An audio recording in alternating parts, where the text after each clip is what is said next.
Pues gracias por estar aquí, hermanos, el día de hoy.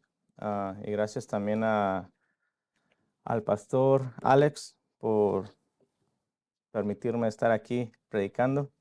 Ah, Le damos gracias a Dios por nuestros pastores. Y la razón por la que estoy aquí es también para darle un poco de descanso al hermano. En sus estudios ha estado ocupado y me pidió que si podía ayudarle, así que pues aquí estamos. Y quiero que el día de hoy, hermanos, vayan conmigo a Efesios capítulo 1.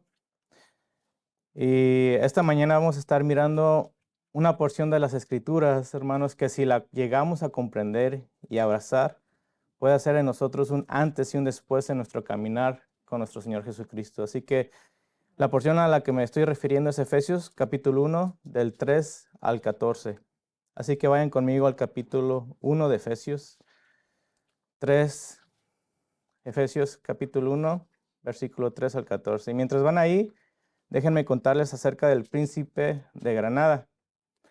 El príncipe de Granada fue un heredero de la corona española, terminó siendo sentenciado a una vida en aislamiento en una vieja prisión de Madrid llamada el lugar de la Carabela. El lugar se había ganado el nombre por el ambiente temeroso, sucio y triste que tenía. Todos sabían que una vez que uno entraba allí, nunca saldría con vida. Así que el príncipe recibió un libro para que lo leyese durante toda su vida, y ese libro era la Biblia. Con solamente un libro para leer, él lo leyó cientos de veces, así que el libro se convirtió en su eterno compañero. Y hoy vamos a leer ese libro y al final de nuestro tiempo vamos a regresar otra vez a esa historia. Así que Efesios 1:3 dice, bendito sea el Dios y Padre de nuestro Señor Jesucristo, que nos ha bendecido con toda bendición espiritual en los lugares celestiales en Cristo, porque Dios nos escogió en Cristo antes de la fundación del mundo, para que fuéramos santos y sin mancha delante de Él. En amor, nos predestinó para adopción como hijos para sí mediante Jesucristo, conforme a la buena intención de su voluntad, para la alabanza de la gloria de su gracia, que gratuitamente ha impartido sobre nosotros en el amado. En Él tenemos redención mediante su sangre, el perdón de nuestros pecados, según la riqueza de su gracia, que ha hecho abundar para con nosotros en toda sabiduría y discernimiento. Nos dio a conocer el misterio de su voluntad, según la buena intención que se propuso en Cristo, con miras a una buena administración en el cumplimiento de los tiempos, es decir, de reunir todas las cosas en Cristo, tanto las que están en los cielos como las que están en la tierra. También en Él hemos obtenido herencia, habiendo sido predestinados según el propósito de aquel que obra todas las cosas conforme al consejo de su voluntad, a fin de que nosotros, que fuimos los primeros en esperar en Cristo, seamos para alabanza de su gloria. En Él también ustedes, después de escuchar el mensaje de la verdad, el evangelio de su salvación, y habiendo creído, fueron sellados en Él con el espíritu de la promesa, que nos es dado como garantía de nuestra herencia, con miras a la redención de la posesión adquirida de Dios para alabanza de su gloria. Ahora, el texto que acabamos de leer es uno de los más gloriosos y ricos en contenido teológico del Nuevo Testamento. En realidad es una sola oración y en ella Pablo derrama su corazón en adoración y gratitud por todos los dones de gracia que nuestro Señor y Padre nos ha dado y nos ha concedido como su pueblo. Pablo no escatima en palabras y calificativos para declarar algo que es evidentemente difícil de expresar, es decir, las inescrutables riquezas de la gloria de Dios. Y podríamos comparar esta oración con un tsunami en medio del mar que se va acercando cada vez más a la playa y haciendo cada vez más grande. Así que para comenzar el texto abre con unas palabras de adoración hacia Dios por todas sus bendiciones. Dice, bendito el Dios y Padre de nuestro Señor Jesucristo. Él merece toda la gloria por todos los dones que ha derramado sobre nosotros. Luego Pablo continúa desarrollando este tema en una especie de himno de alabanza que puede ser dividido en tres estrofas. La primera va desde el versículo 3 hasta el versículo 6, en donde Pablo mira hacia atrás al propósito eterno del Dios Padre, el cual nos escogió para salvación desde antes de la fundación del mundo. La segunda estrofa va desde el versículo 7 al versículo 12. Allí Pablo contempla los beneficios que ya disfrutamos como creyentes en la obra salvadora del Hijo. Y al final la tercera estrofa va desde el 13 al 14, donde Pablo mira hacia el futuro, hacia la consumación de la obra redentora, y allí magnifica en particular la obra de Dios, el Espíritu Santo. Así que las tres personas de la Trinidad, el Padre, el Hijo y el Espíritu Santo, están presentes aquí en este himno de adoración. Y cada una de esas estrofas concluye con un pequeño cántico en verso que se repite al final. Miren conmigo ahí, en versículo 6 dice, para alabanza de la gloria de su gracia. El versículo 12 dice, a fin de que seamos para alabanza de su gloria. Y el versículo 14 dice, que es las arras de nuestra herencia hasta la redención de la posesión adquirida, dice, para alabanza de su gloria. Así que los creyentes, hermanos, debemos alabar al Dios Trino por todos los beneficios que Él ha derramado sobre nosotros, porque para eso, hermanos, fuimos redimidos, para la alabanza de la gloria de su gracia. Y mientras más profundo sea nuestra comprensión de todo lo que Dios incluyó en ese paquete de la salvación, más profunda será también nuestra gratitud y más profunda será nuestra devoción, nuestra adoración, nuestro gozo en el Señor. Hermanos, nosotros debemos conocer quiénes somos en Cristo. Un conocimiento superficial de las doctrinas encapsuladas en este pasaje producirá una vida superficial cristiana, un gozo superficial, una adoración superficial, un servicio a nuestro Señor superficial. Nuestro Dios nos ha bendecido, dice Pablo, con toda bendición espiritual. Pablo no está hablando aquí de algo que tal vez pueda ocurrir en el futuro, sino algo que ya ocurrió en el pasado. Si estamos por fe en Cristo, ya hemos sido bendecidos con todas estas bendiciones espirituales de las que Pablo está hablando aquí. Así que yo espero, hermanos y hermanas, que el Espíritu de Dios use este texto para revelarles a ustedes las enormes y extraordinarias bendiciones que Dios ha puesto en nosotros al habernos incluido en el plan de salvación. Y que de ese modo nuestros corazones sobreabunden en alabanza, con gratitud, y aumentemos todos nosotros el anhelo de vivir a la altura de lo que ya somos. Un anhelo de vivir a la altura de lo que nosotros ya somos como creyentes en Cristo. Así que el estudio de hoy será solamente del versículo 3 hasta el versículo 6, que es la primera estrofa de la que les estaba hablando, donde Pablo nos da una descripción de las bendiciones divinas. Y he titulado este mensaje Las bendiciones espirituales de Dios nuestro Padre. Las bendiciones espirituales de Dios nuestro Padre. Y hay 4 cosas que Pablo revela sobre esas bendiciones en los versículos 3 al 6. Lo primero es la fuente de donde provienen estas bendiciones.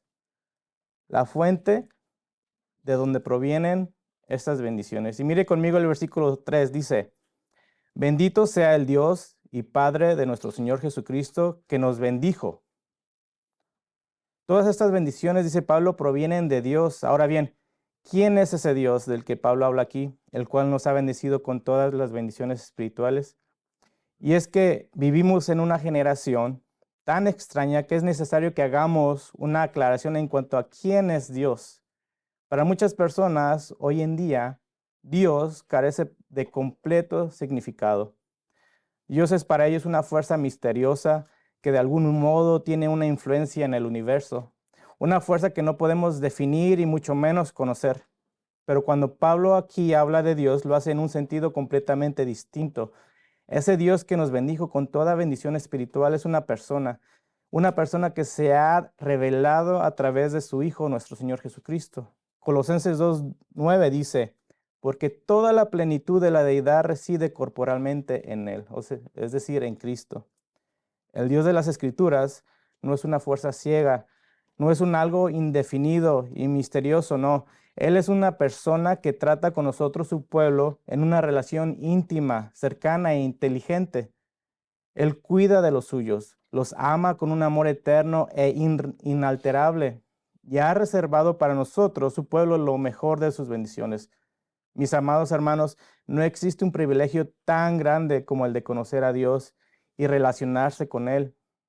Él es la fuente de todo bien. Santiago 1:17 dice, toda buena dádiva y todo don perfecto viene de lo alto, desciende del Padre de las luces, con el cual no hay cambio ni sombra de variación. Hermanos, es una desgracia para el impío estar lejos de Dios. Dios es la fuente de toda bendición y Él ha decidido soberana, sabia y bondadosamente derramar todas sus bendiciones sobre nosotros. Ahora, en segundo lugar, veamos en el texto el carácter de esas bendiciones. El carácter de esas bendiciones. Dice ahí, bendito sea el Dios y Padre de nuestro Señor Jesucristo, que nos bendijo con toda bendición espiritual en los lugares celestiales. Aquí dice toda bendición espiritual en los lugares celestiales. Y eso debe ser recalcado con mucho cuidado en esta época tan materialista en la que nos ha tocado vivir. Tantas personas hoy en día abrazan el llamado evangelio de la prosperidad. El evangelio de la prosperidad enseña que si somos cristianos debemos prosperar económicamente, debemos tener salud, debemos disfrutar de muchas posesiones porque somos hijos del rey y como tales debemos vivir económicamente bien. El evangelio de la prosperidad trata de hacernos creer que la mayor preocupación de Dios es hacernos felices y no santos, y que Él se preocupa más por nuestro bien económico y material que por por nuestra vida moral y espiritual. El Dios del Evangelio de la prosperidad es un esclavo celestial, una especie de genio de la lámpara todopoderoso, un esclavo celestial cuya única responsabilidad es responder a todos nuestros caprichos y asegurarse de que estemos gozando de la vida. Amados hermanos, nuestro bendito Salvador no murió en una cruz para darnos riqueza, salud y vida cómoda y placentera. Él murió en la cruz para hacernos santos. Es verdad, los cristianos vivimos en este mundo y por lo tanto disfrutamos de los bienes terrenales que derrama sobre todos los hombres por igual, pero no debemos olvidar que son temporales. Primera de Timoteo 6:17 al 19 dice, a los ricos de este mundo enséñales que no sean altaneros, ni pongan su esperanza en las incertidumbres de la riqueza, sino en Dios, el cual nos da abundantemente todas las cosas para que las disfrutemos. Dice, enseñándoles que hagan bien, que sean ricos en buenas obras, generosos y prontos a compartir, acumulando para sí el tesoro de un buen fundamento para el futuro, para que puedan echar mano de lo que en verdad es vida. Nada hemos traído en este mundo, dice Pablo, y nada podemos sacar de él. Nada. Cuando concluya nuestro tiempo, hermanos, tendremos que dejar todo atrás. Y eso es lo que el hombre incrédulo no llega a entender. Viven para las cosas de este mundo como si fuera todo, y de ese modo desprecian y rechazan la verdadera vida que está en Cristo. Pero los cristianos somos diferentes, aunque vivimos en este mundo y disfrutamos de las cosas lícitas de este mundo, nosotros no somos ciudadanos de aquí. Y como tales disfrutamos de privilegios diferentes que no todos los hombres disfrutan, y es acerca de esos privilegios de los que Pablo está hablando en este texto. Riquezas o bendiciones espirituales, dice ahí, en los lugares celestiales. Hermanos amados, nosotros estamos aquí solo por un breve momento, viviendo en este mundo, pero realmente nuestra ciudadanía está en otro lugar. Filipenses 3:20 dice, porque nuestra ciudadanía está en los cielos, de donde también ansiosamente esperamos a nuestro Salvador, el Señor Jesucristo. Y esa ciudadanía conlleva privilegios, porque aunque nos es lícito disfrutar de las bendiciones temporales de Dios en esta era, esas bendiciones temporales que Dios derrama sobre todos los hombres, en algunos más, en algunos menos, en ningún momento debemos olvidar que somos extranjeros. Hemos sido bendecidos con toda bendición espiritual en los lugares celestiales, nos dice con algunas, hermanos, sino con todas. Somos ciudadanos del cielo con todos los derechos que esa ciudadanía encierra. Y en el reino de los cielos no hay ciudadanos de segunda categoría, hermanos. Todos somos ciudadanos. Nos relacionamos con Dios como nuestro Padre. Así que podemos entrar cuantas veces queramos al trono de la gracia. Tenemos el poder de Dios obrando en nuestro favor y sabemos que Él controla todas las cosas para nuestro bien y eso a Él le trae gloria. En otras palabras, aunque no hemos llegado al cielo, ya estamos disfrutando de un anticipo de Él aquí y ahora. Por eso no importa si tenemos muchos bienes materiales o pocos. Hermanos, si Dios ya ha proveído a su único Hijo para nuestra salvación, ¿acaso Él no proveerá para nuestro diario sustento? Si somos creyentes genuinos, nuestro verdadero disfrute, nuestro más profundo deleite, son esas bendiciones espirituales de las que habla Pablo. Así que hemos visto entonces la fuente de donde provienen esas bendiciones, hemos visto su carácter. Ahora veamos en tercer lugar el medio por el cual participamos de esas bendiciones. El medio por el cual participamos de esas bendiciones. Dice el versículo 3, bendito el Dios y Padre de nuestro Señor Jesucristo, que nos bendijo con toda bendición espiritual en los lugares celestiales en Cristo.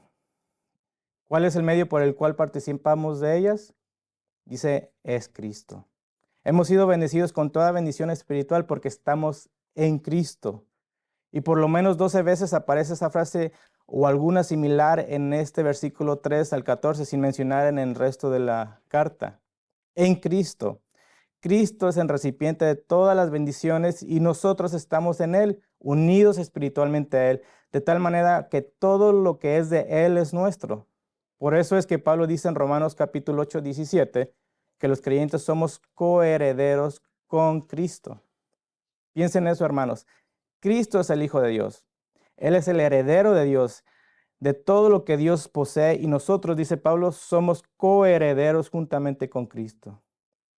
Como bien señala John MacArthur, dice, las riquezas de Cristo son nuestras riquezas, sus recursos son nuestros recursos, su justicia es nuestra justicia, sus privilegios son nuestros privilegios, sus posesiones son nuestras posesiones. Nosotros estamos en Cristo, hermanos, y por eso somos lo que somos. Por eso tenemos lo que tenemos y por medio de la fe nuestras vidas han quedado irremisiblemente ligadas a la de Cristo. Ahora, esto es un gran misterio, pero es una realidad que debemos de llenar, que debe de llenar de asombro nuestros corazones. Ahora bien, ¿por qué nosotros disfrutamos de esos privilegios? Y mucha gente no. Y ahí es donde llegamos a nuestro cuarto punto. La razón por la que participamos de estas bendiciones. La razón por la que participamos de estas bendiciones. ¿Por qué nosotros disfrutamos de esos privilegios y mucha gente no? Bueno, dice alguien, porque estamos en Cristo. Sí, pero ¿por qué nosotros estamos en Cristo y otros no? Bueno, porque nosotros respondimos al Evangelio. Bueno, sí, pero ¿por qué nosotros respondimos al Evangelio y mucha gente que escucha el Evangelio no responde a él? ¿Será acaso que nosotros somos mejores o tal vez más inteligentes que ellos? Bueno, eso nos lleva a nuestro cuarto punto, el que hablé, la razón por la que participamos de estas bendiciones. Efesios 1, 4 al 6 dice, porque Dios nos escogió en Cristo antes de la fundación del mundo, para que fuéramos santos y sin mancha delante de Él. En amor, dice, nos predestinó para adopción como hijos, para sí mismo, para sí mediante Jesucristo, conforme a la buena intención de su voluntad, para alabanza de la gloria de su gracia, que gratuitamente ha impartido sobre nosotros en el amado. Pablo nos dice aquí que todas esas bendiciones vienen a nosotros de acuerdo al plan eterno de Dios. Él nos bendijo con toda bendición espiritual según nos escogió en Él. Él nos bendijo en conformidad con el hecho de que según Él nos escogió conforme al plan que Él tuvo desde la eternidad. Queridos hermanos en Cristo, lo que Pablo nos está diciendo aquí es que todas esas bendiciones no llegaron a nuestra vida por casualidad. No llegaron a nosotros por capricho, ni mucho menos por algo que nosotros hayamos hecho o por algo que Dios haya visto en nosotros. No, Dios nos bendijo con toda bendición espiritual porque Él así lo había determinado hacer desde antes de la fundación del mundo. Este no fue un plan de último minuto, no fue un plan B o algo que se le ocurrió de repente a Dios. No, eso fue conforme a la intención eterna y deliberada de Dios. Y eso nos coloca esta mañana frente a una de las doctrinas más impopulares, más abusadas y más atacadas de toda la Biblia, la doctrina bíblica de la elección soberana de Dios. Miles de personas crujen sus dientes en esta doctrina. Se sienten profundamente molestas cuando escuchan hablar de un Dios soberano que hace todas las cosas, como dice Pablo aquí en el versículo, según el designio de su voluntad. Esas personas no soportan la idea de que Dios ejerza su derecho de ser Dios. Y es por eso que es porque esta doctrina aplasta rotundamente el orgullo y la soberbia del hombre. Hermanos, amigos que nos visitan esta mañana, la Biblia enseña con toda claridad que Dios es soberano y que antes de la fundación del mundo, Él escogió libre y soberanamente a un grupo de personas para salvación y a las demás las dejó en su justa condenación. Eso enseña la Biblia. Y el apóstol Pablo no tiene problema en incluir esta gloriosa verdad en las Escrituras y en este himno. Y con mucha razón, ya que él no pensaba que esto debía de esconderse o que debía solo de enseñarse en un seminario teológico. No, esta carta fue escrita para una iglesia y en general fue escrita para todas las iglesias. Fue escrita para hermanos comunes y corrientes que debían unirse junto con Pablo a adorar a Dios y alabar su nombre por habernos escogido para ser salvos desde antes de la fundación del mundo. Y hermanos, yo tengo la firme convicción de que el entendimiento de esta doctrina marcará la diferencia en sus vidas entre un cristiano maduro y uno que no lo es. Si hay algo en lo que nosotros debemos profundizar en asombro como creyentes, es en estas verdades, hermanos. Dios es soberano y Él ha ejercido el derecho divino en la salvación de los pecadores. Por lo tanto, nosotros debemos esforzarnos en conocer lo que Dios ha revelado al respecto en su palabra, porque todo lo que allí se enseña en la palabra de Dios es inspirado y es útil a fin de que, dice la Biblia, que el hombre y la mujer de Dios sean perfectos. Hay personas que preferirían pasar por alto esta doctrina, yo lo sé, y tal vez me digan, oye hermano, hay muchos inconversos, aquí hay muchas personas que nos visitan y pregunto, ¿acaso ellos no deben de conocer estas cosas? Ellos deben de saber que no es Dios quien está en las manos de ellos están en las manos de Dios. Eso es lo que enseña la Biblia. Hay dos palabras importantes que yo quiero que ustedes noten. La primera palabra que miramos aquí en el versículo 4 dice, Dios nos escogió. Escoger significa tomar o hacer una selección. Esta palabra se usa en Lucas 6:13 al hablar de la selección que Cristo hizo de los 12 apóstoles. Ellos no decidieron ser apóstoles de Cristo. Cristo los seleccionó de entre la multitud. Tú, Pedro, tú, Santiago, tú, Juan, ven, sígueme. Dios nos escogió para salvación.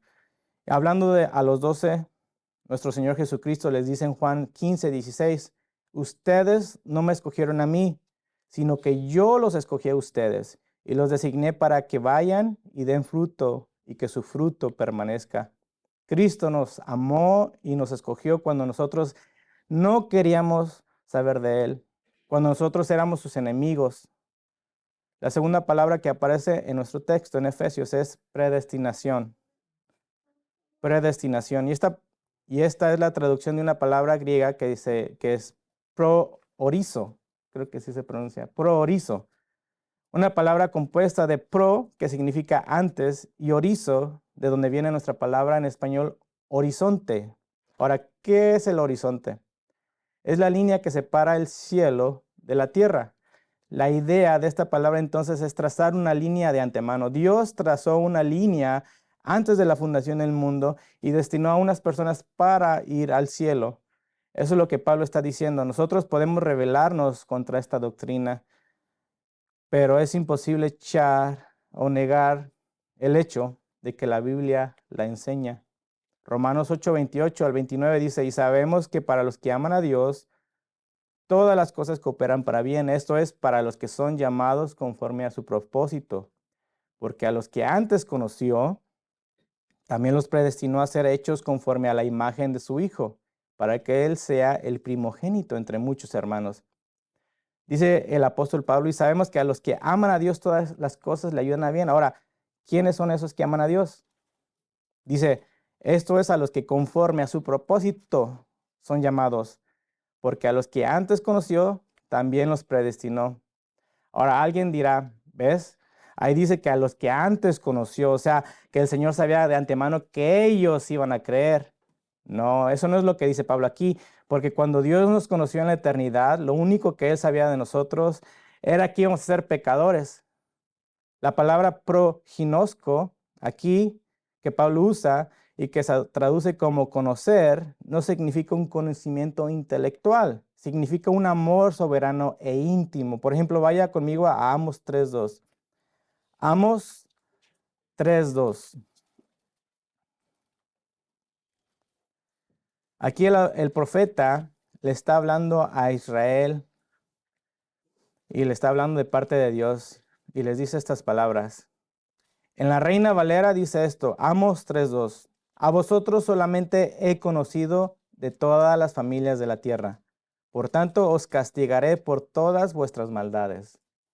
Ahora, en la Nueva Versión Internacional dice, solo a ustedes he escogido, ¿verdad? De todas las familias de la tierra, por eso los castigaré, los visitaré por toda su iniquidad.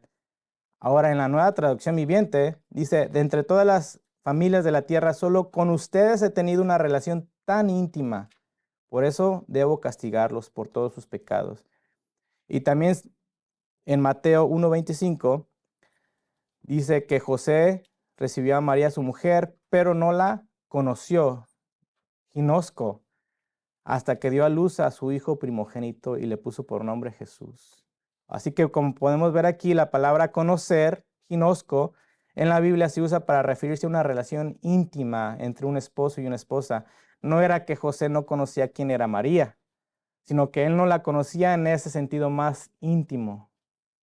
Dice Pablo aquí, a los que antes conoció a esos predestinó para que fuesen hechos conforme a la imagen de su Hijo, para que Él sea el primogénito entre muchos hermanos.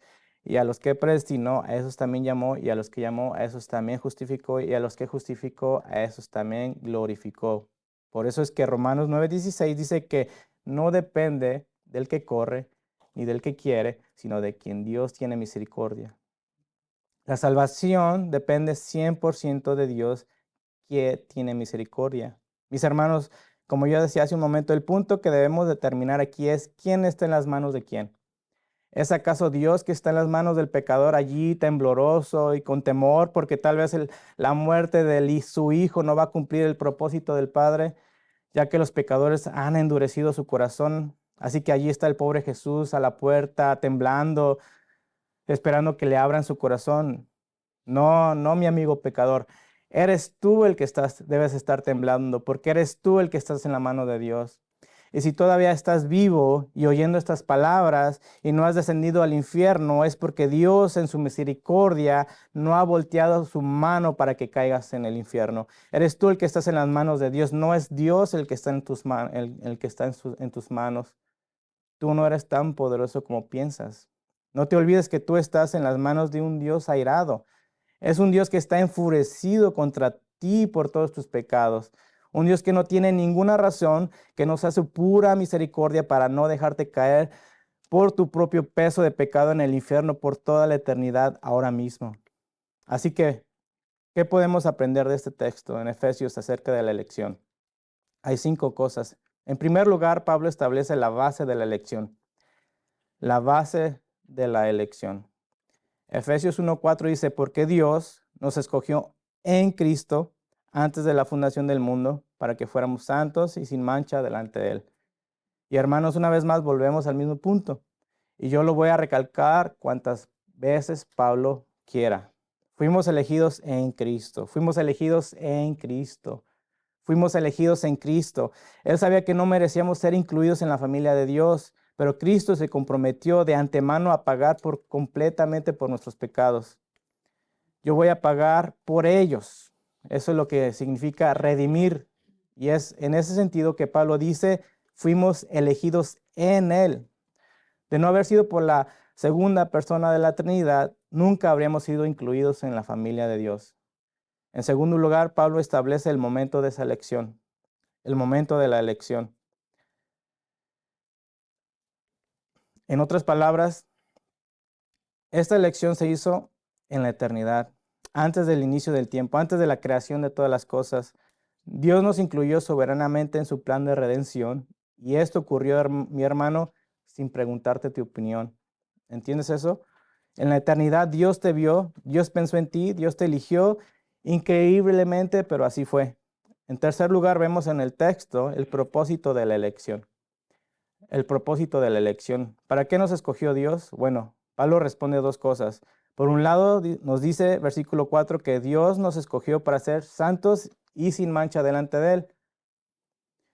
Y eso es interesante. No fue que Él vio que nosotros íbamos a ser santos y por eso nos escogió, ni tampoco que en el fondo éramos buenas personas y por eso nos escogió. No, más bien Él vio nuestro pecado, Él vio nuestra impiedad y nos escogió a pesar de ella para hacernos santos. De hecho, noten cómo Pablo describe nuestra condición antes de venir a Cristo. En Efesios 1 dice, y Él nos dio vida les dio vida a ustedes que estaban muertos en sus delitos y pecados.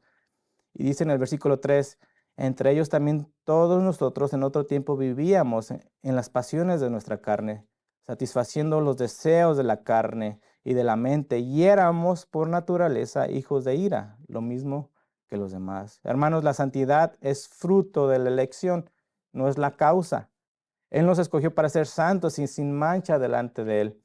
Y quizás el mejor texto en toda la Biblia que nos habla de esto es Tito 2:11, que dice, porque la gracia de Dios se ha manifestado, trayendo salvación a todos los hombres, enseñándonos que negando la impiedad y los deseos mundanos vivamos en este mundo sobria, justa y piadosamente.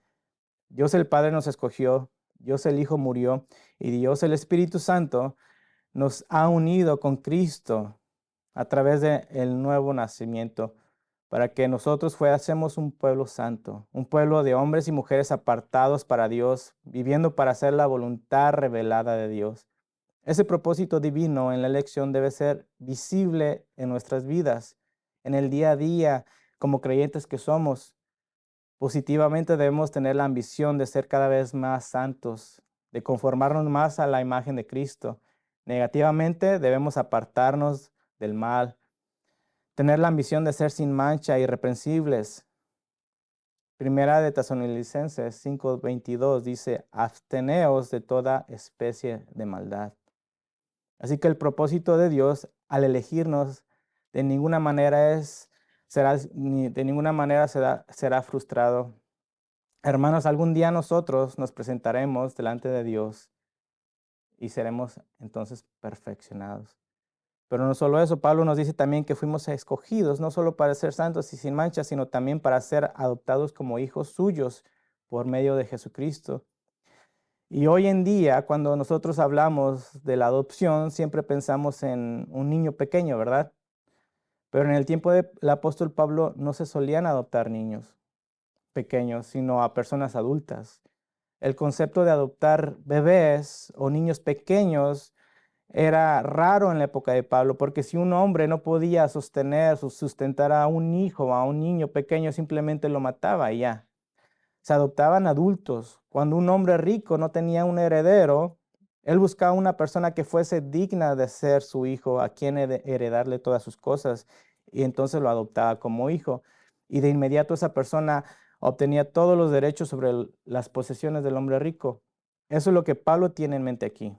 Solo que cuando Dios decidió hacer eso, nosotros no éramos dignos de ser hijos suyos. Por eso lo primero que hizo Dios es justificarnos. Él pone en nuestra cuenta la justicia perfecta de Cristo y en base a esa justicia nos declara entonces justos e inocentes y luego nos adopta como sus hijos. Por eso Pablo dice una vez más que todo esto ocurrió en Cristo para ser adoptados mediante Cristo, en virtud de la obra redentora de Cristo que nos es aplicada por la fe. Así ahora el juez de toda la tierra nos mira en Cristo y nos declara sin culpa. Dios nos escogió para ser santos y para ser adoptados hijos suyos, pero también vemos en el texto, en tercer lugar, la razón por la cual nos escogió. La razón por la cual nos escogió.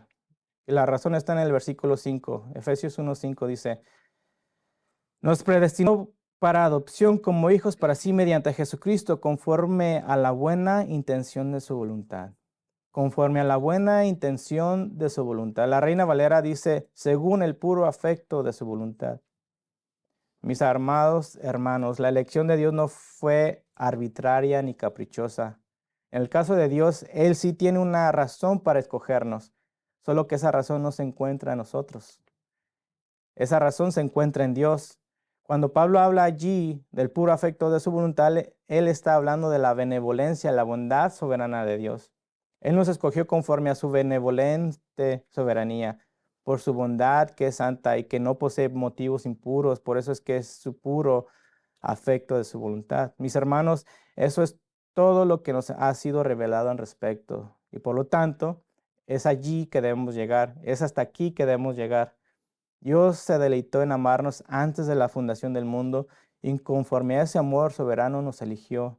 Por eso es que dice el versículo 5 que Él nos predestinó en amor, habiéndonos en amor predestinado según el puro afecto de su voluntad. Por último, Pablo nos muestra en el texto el fin último de Dios al hacer todo esto.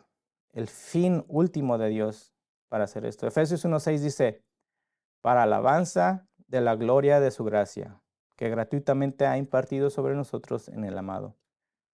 ¿Para qué Dios hizo todo esto?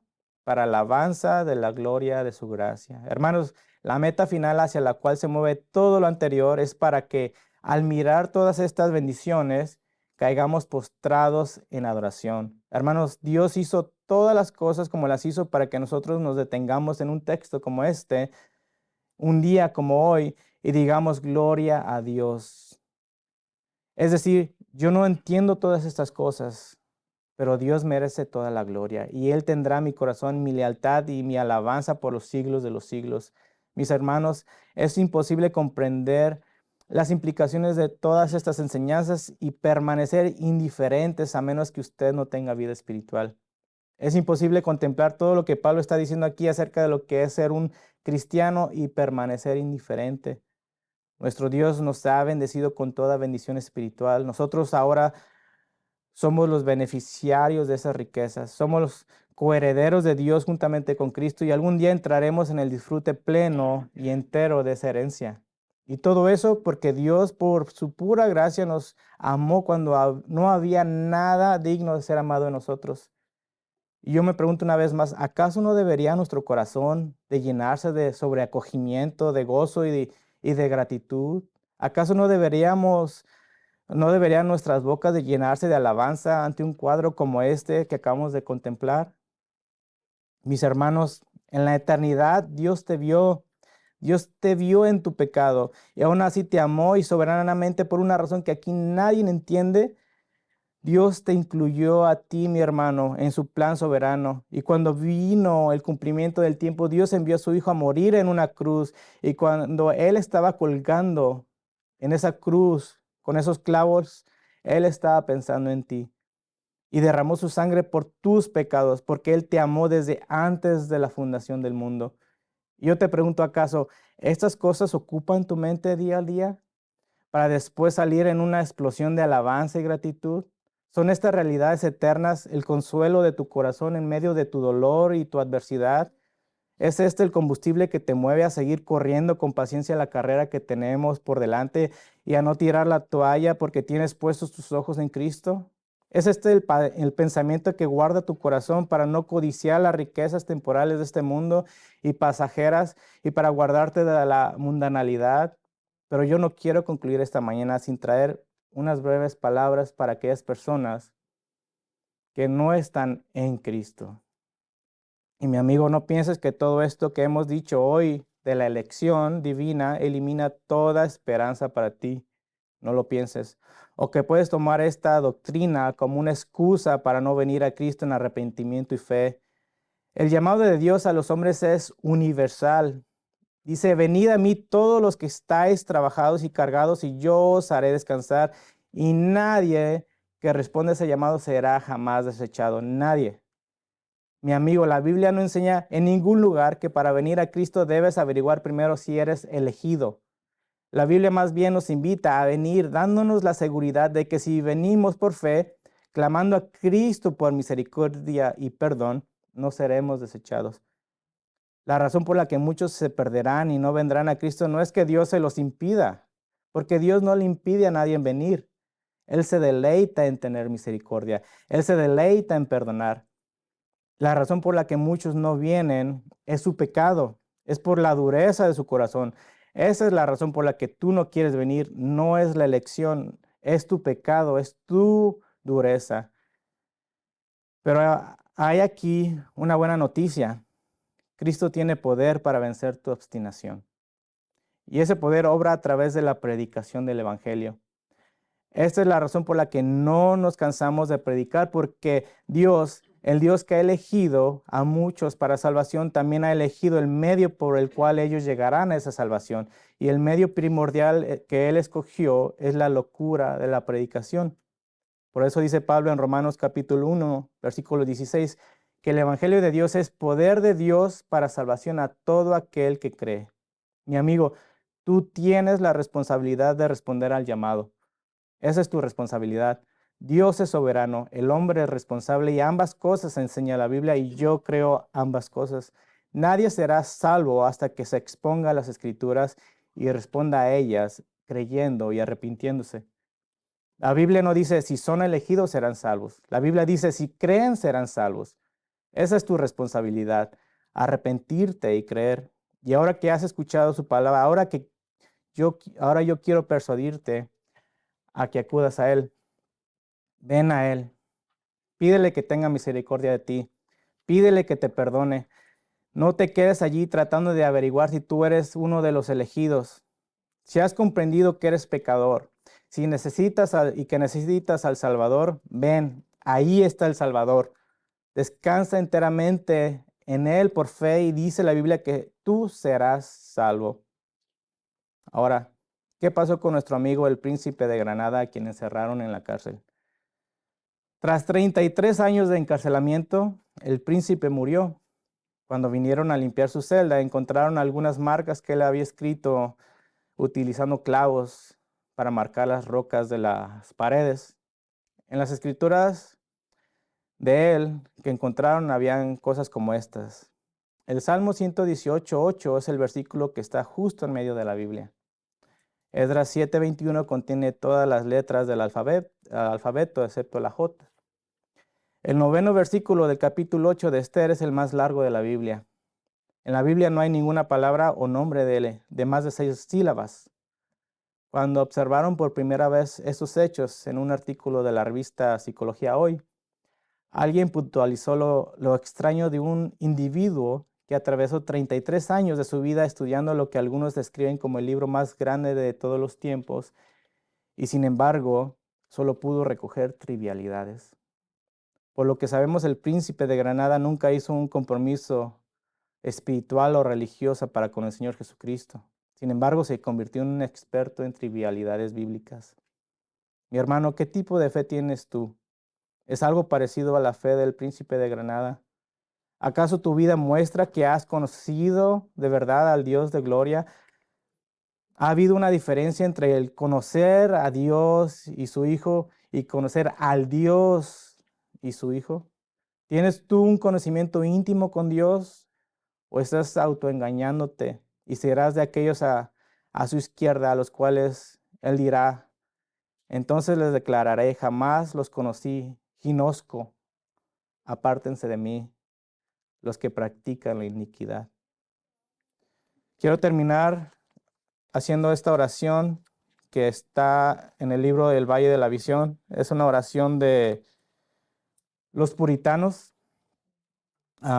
Si no tienen una hoja, aquí está una, si quieres pasar.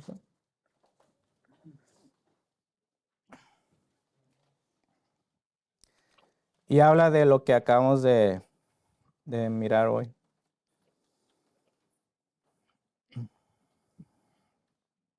Dice,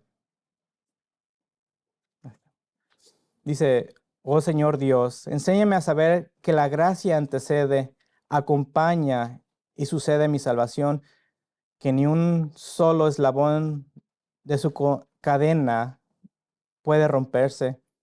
Desde la cruz del Calvario, las oleadas de gracia me llegan. afrontan mi pecado, me lavan, renuevan mi corazón, fortalecen mi voluntad, avivan mi afecto, encienden una llama en mi corazón, gobiernan mi hombre interior, consagran todos mis pensamientos, palabras y obras, y me muestran tu amor inconmensurable.